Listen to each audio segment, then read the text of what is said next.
இல்ல விக்கி, இப்போ விவசாய கடன் தள்ளுபடின்னு சொல்லுவாங்கல்ல, அது வந்து விவசாயிகளுக்கு நல்லதா கெட்டதான்னு கேட்க ஆ கண்டிப்பா சொல்றது நல்லதுதான். ரொம்ப நல்லது. ரொம்ப ரொம்ப நல்லதுண்ணே. சரி. அதாவது கவர்மெண்ட் வந்து நம்ம நினைக்கிறோம் ஒருத்தர் ஆட்சி கண்ட ஒண்ணு சொல்றோம் சொல்லுவோம் பாத்துக்க. ஆமா கண்டிப்பா. அப்போ ஒருத்தர் இருந்து ஆட்சிக்கு வந்த உடனே அதாவது நம்ம தள்ளுபடி பண்றது அதெல்லாம் ரொம்ப ரொம்ப நல்லதுதான் பாத்துக்க.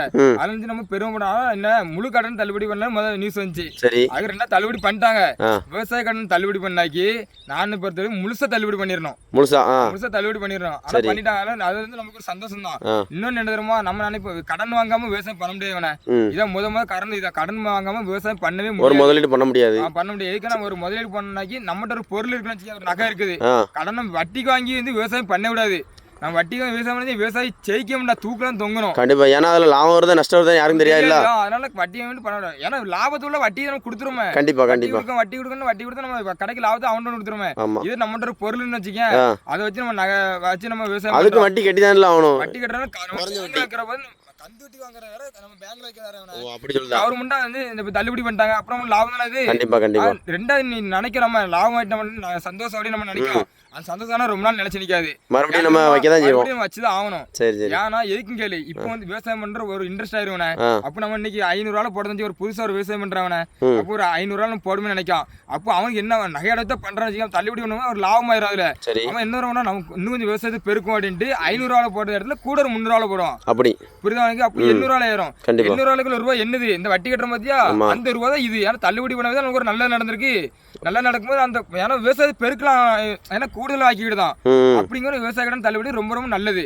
கெட்டு நம்ம சொல்ல கூடாது. கவர்மெண்டா நம்மளுக்கு வந்து ஒரு நல்லது பண்றாங்க, அது நம்ம வந்து யூஸ் பண்ணிட வேண்டியதான். இது என்னோட கருத்து. சரி.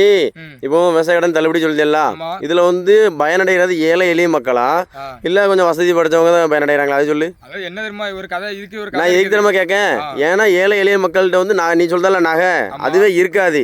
ஓரளவு வசதியா இருக்கவன்ட்டு ஒரு நகையை இருக்கும் பார்த்துக்கா. அவன் 10 பவுன் 15 பவுன் வச்சிருப்பான். சரி கொண்டு வச்சான்னு வச்சுக்கேன். இப்போ நம்ம கணக்கே வரேன், ஒரு 5000 வாழை 10,000 வாழை போடுது ஆளு, ஒரு நகையை கொண்டு வைக்காரு பத்திக்கா. நீ சொல்ல கதை தெரியும் எனக்கு. அதாவது ஏழை மக்கள் ஒரு கதை சொல்ல மாதிரி, பணக்காரன் வந்து அதிகமா பருவம் பண்ணுவான். ஆமா. அதாவது இடங்கள் அவன்கிட்ட வந்து அதிகமா இருக்கும் புரியுதா. அதிகம் பருவம் பண்ணும்போது வந்து ஒரு நேரத்துல ஒரு அமௌண்ட் கிடைக்குன்னு வச்சுக்க, ஒரு லாபம் வச்சு அது நகையை உற்பத்தி பண்ணிடுவாங்க. அவங்க நகை எடுத்துருவாங்க கதைகளே. ஏழை எளிய மக்கள் வந்து ஒரு 1000 ரூபாய் போட வச்சு அவன் வந்து 3000 ரூபாய் போட எடுத்துட்டு அவனோட காசு இருக்குது செலவு பண்ணி கொண்டு வந்து அதுல லாபம் கிடைக்கும். 3 லட்ச ரூபாய் கிடைக்கிற இடத்துல அவனுக்கு வந்து 6 லட்ச ரூபாய் கிடைக்கும். அப்படியே நகை எடுத்து அவங்க வந்து வச்சுக்கிறாங்க. 3 லட்ச ரூபாய் கிடைக்கிற இடத்துல அது தகுந்த பண்ண முடியும். அதுதான் பண்ண முடியுமா? இப்போ நம்ம இப்போ வந்து விவசாய கடன் தள்ளுபடி வந்து யாருக்கு, ஏழைகளுக்கா அப்படின்னு இல்ல, விவசாய கடன் வந்து எல்லாருக்கும் தான். விவசாய கடன் ஓகே தான்ல.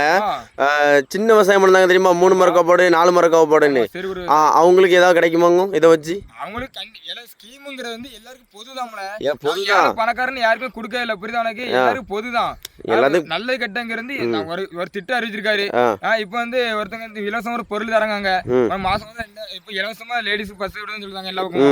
அது வந்து சின்னவங்க இருந்து பெரியவங்களுக்கு எல்லாருக்கும் ஒண்ணு தானே. தள்ளுபடி நீ நகை கடை வச்சா உனக்கு தள்ளுபடி தான். எனக்கு தள்ளுபடி தான்ல. நான் என்ன தெரியுமா கேட்கேன், இப்ப 10,000 வாழை போடுதாண்டி அவன்கிட்ட வந்து பணம் வந்து ஏகப்பட்ட இருக்கு. நான் எனக்கு வந்து தெரியும் பார்த்துக்க, ஏன்னா நம்ம வந்து அவங்களுக்கு வேலை பார்க்க, அதனால எனக்கு தெரியும் பணம் இருக்கு. இருந்தாலும் நகையை அட வைக்காங்க. எதுக்குன்னா குட்டம்போக்கில் ஏதாவது தள்ளுபடி ஆகிட்டுன்னு வச்சுக்கோயேன், லாபம்ல இதுலயும் லாபம் பார்த்துக்கலாம் அதுலயும் லாபம் பார்த்துக்கலாம். அதைத்தான் கேட்குறேன். அதை வந்து முழுசா இதை மட்டும் யோசிக்கல, பாசிட்டிவ் மட்டும் அவன் லாபம் அடிக்க நீ நினைக்கலாம். நான் இன்னொன்னு கேட்கிறேன், அதே 10,000 ரூபாய் போடுற இடத்துல வந்து 8,000 ரூபாய் காத்துல சரிஞ்சிட்டு 2,000 வாழை மட்டும் இருக்குது. அப்ப எங்க போச்சு உன்னோட கணிப்பு? ஏன்னா அது கரெக்ட் தான். நான் வந்து லாபத்தை நான் என்ன பொறுத்தல என்ன தெரியுமா, நம்ம அதுதான் நான் சொல்ல வரேன். ஒரு விவசாயிங்க நல்லா ஓகோன்னு இருக்கான் அப்ப நான் என்ன சொல்றேன், ஒரு இடத்துல நஷ்டம் அடி வாங்கிட்டு என்ன சொல்லிட்டு ரெண்டா மீண்டும் ரொம்ப ரொம்ப கஷ்டம் தான். 8,000 ரூபாய் செலவு பண்ணிருப்பான், எவ்வளவு கஷ்டப்பட்டு கொண்டு வந்திருப்பான், அதை மாதிரி யோசிச்சு. 500 ரூபாய்க்கும் அதே செலவு தான். 500 ரூபாய்க்கு ஒரு 1 லட்ச ரூபாய் செலவுன்னு வச்சுக்கேன் ஒரு கணக்குக்கு. அப்போ 8,000 ரூபாய்க்கு 800 ரூபாய் செலவுன்னு யோசிச்சு பாரு. புரியுதா உனக்கு? அதனால சொல்ல வரேன். இப்ப அதாவது ரூபா இருக்கவன்ட்டுதான் நல்லது நினைக்கான், அவன் நல்லா கூட ரூபா சேருன்னு நினைக்கான். அந்த ரூபாய் கஷ்டப்பட்டு கொண்டுறன்னு தெரியாத வழி. சும்மா சம்பாதிக்கலாம், அது உண்மைதான்ல. 30 மணி தான் சம்பாதிக்கிறோம். கண்டிப்பா கண்டிப்பா. அப்படிங்கிறப்ப நம்ம வந்து யாரும் எதுவும் குறை சொல்லல. நான் சொல்றேன், ஒரு ஸ்கீம் அறிவிக்கிறேன், எல்லாரும் பொதுவா அறிவி. அதான் சொல்லு. அதே மாதிரி சில வந்து ஒத்திகை எடுத்து வயல் நடத்துவாங்க. அவங்களுக்கு என்ன, ஒரு விவசாயம் வந்து சில வந்து சொந்தமா இடம் வச்சிருப்பாங்க. அவங்களுக்கு என்னன்னாக்கி இப்ப நான் வந்து விவசாயம் பண்றேன் இது வந்து ஏன் இடம் கிடையாது, நான் வந்து லீஸுக்கு தான் வாங்கி பண்றேன். இப்ப எனக்கு வந்து ஒரு மானியம் எது கிடைக்கனாலுமே நான் யாராவது நான் தேட முடியும், இடத்தோட ஓனரும் தேட முடியும், பத்திரம் எல்லாமே அவங்க பேரா இருக்கும். இப்ப சொட்டு நீர் கலஞ்சோம்ல. என்னோட கருத்து என்ன, நம்ம வந்து இப்ப வந்து ஆரம்பத்துல தான் வரோம்.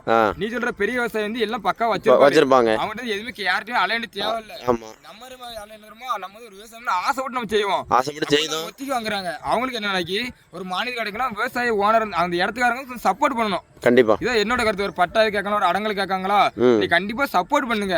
இது நான் ரொம்ப ரொம்ப இது வந்து நான் ஒரு வேண்டுகோளா வைக்கிறேன் அவங்ககிட்ட. அதாவது ஒதுக்கி எடுக்கவங்க கிட்ட அவங்ககிட்ட வந்து நீ ஏன்னா அவங்க உங்களுக்கு காசு தந்துருந்தாங்க ஆல்ரெடி. கண்டிப்பா ஒரு மரக்காப்பாடு இவ்வளவு ரூபா போட்டு நீங்க வாங்கிருந்தீங்க, அது மேட்டர் இல்ல, அவங்க தந்துதான் உங்களுக்கு பருவம் பண்றாங்க. அப்படி நீங்க கொஞ்சம் சப்போர்ட் பண்ணா அவங்க கொஞ்சம் உயர்ந்து வரலாம்.